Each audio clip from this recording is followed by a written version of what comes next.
Mercer County Sheriff's Office.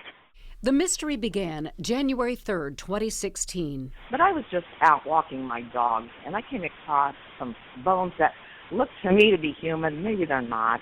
The caller was right. The bones were human. We had a majority of the torso area, but we didn't have from the elbows or knees down, and we also did not have the skull. Someone had been murdered, so the case fell into the hands of Detective Sergeant Megan Baker with the Mercer County Sheriff's Office. I mean, there was apparent saw marks that you could tell that this individual had been dismembered. State investigators and forensic anthropologists tried to crack the case but couldn't, so the Ohio Bureau of Criminal Investigation got involved. The skeletal remains were first brought here to the forensic biology lab to try to get a DNA sample in order to determine who this person was. Scientists successfully extracted DNA but found no match. All they knew, the victim was a man between 20 and 35 years old. Time went on, 4 years in fact, when criminal intelligence analyst Jennifer Lester took an interest in the case of this young man, Ryan Zimmerman, missing since 2015. But as soon as it came on my radar, that was what I realized: we had never gotten DNA from his family. So they went to his parents' house all the way in Corbin, Kentucky, and with DNA now in hand, a match.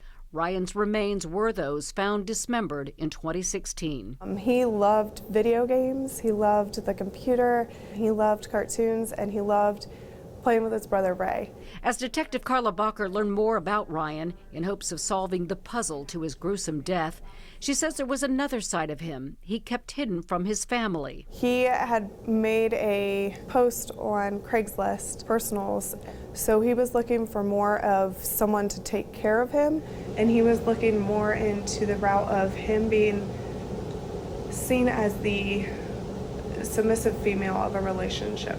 Was he interested in transitioning to being a woman? He started looking into some of it, such as the hormone therapy, and he was looking into some of the voice training in order to get that way. He also would go shopping for different female clothing. Many of these details came from the BCI's Jennifer Lester, who analyzed Ryan's Google searches, phone records, and social media activity.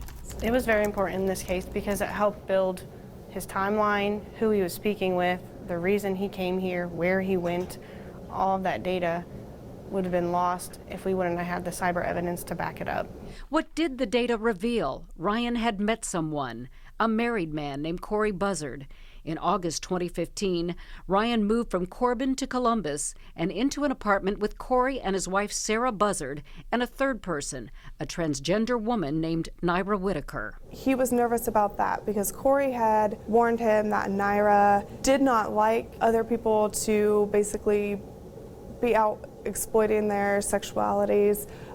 She felt that if you wanted to be a female, you needed to portray yourself as a female and not let anyone else know otherwise. For the first few weeks, Ryan had a relationship with Corey Buzzard, while Sarah Buzzard was having a relationship with Naira Whitaker. But by late September, Corey no longer wanted Ryan around and told him to leave.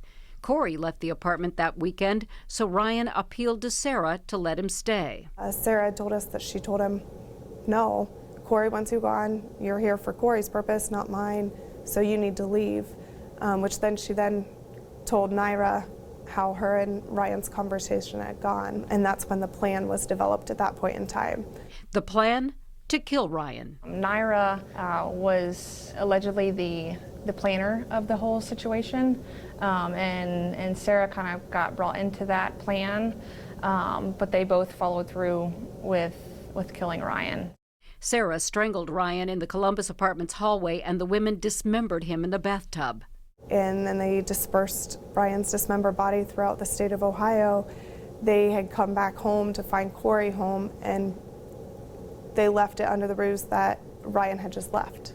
In January 2016, the same month Ryan's remains were found in Mercer County, Corey and Sarah Buzzard's divorce was final, and Sarah married Naira Whitaker.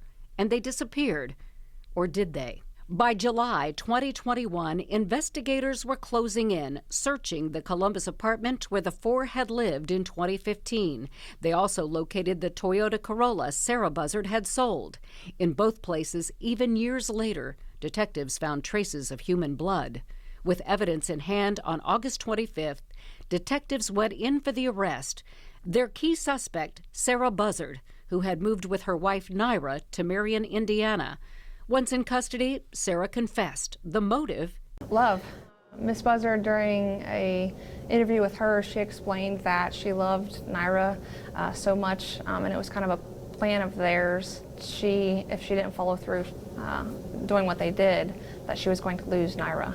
With Sarah in jail, officers returned to the house to arrest Naira, who had only been questioned before. She denied any involvement, and then she ended up pulling a firearm from her purse and died of a self-inflicted gunshot wound. Sarah Buzzard pleaded guilty to aggravated murder and was sentenced this January to 30 years to life in prison.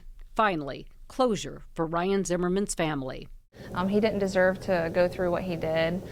He was only, an individual that was just trying to find himself, basically, and his place in this world. At least he gets to be home with his family. They know what happened.